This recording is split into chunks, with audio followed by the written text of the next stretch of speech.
ماں کی ایک عادت خدا سے بہت ملتی ہے، دونوں ہی معاف کر دیتے ہیں۔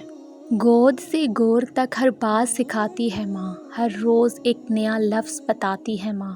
زندگی کے سفر میں گردشوں کی دھوپ میں جب کوئی سایہ نہیں ملتا تو یاد آتی ہے ماں۔ ذرا سی چوٹ لگے تو آنسو بہا دیتی ہے، سکون بھری گود میں ہم کو سلا دیتی ہے۔ ہم کرتے ہیں خطا تو چٹکی میں بلا دیتی ہے۔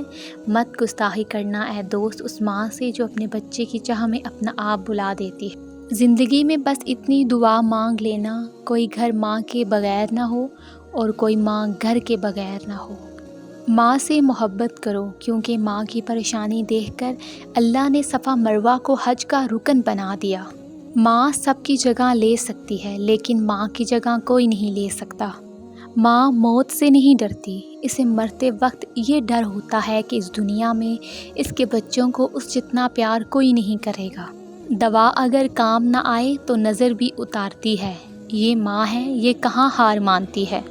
وہ میری بدسلوکی میں بھی مجھے دعا دیتی ہے، آغوش میں لے کر سب غم بھلا دیتی ہے۔ ماں ایک ایسی غزل ہے جو سننے والے کے دل میں اتر جاتی ہے۔ ماں تو ماں ہوتی ہے، پہچان لیتی ہے کہ آنکھیں سونے سے لال ہیں یا رونے سے۔ ماں باپ ایک ایسا میڈیکل سٹور ہے جہاں ہر درد کی دوا مفت ملتی ہے۔ اللہ سلامت رکھے سب کے والدین کو۔ اگر آپ کو یہ ویڈیو اچھی لگی ہے تو ویڈیو کو لائک کریں، چینل کو سبسکرائب کریں۔ تو ملتے ہیں اپنی نیکسٹ ویڈیو میں، اپنا خیال رکھیے گا، اللہ حافظ۔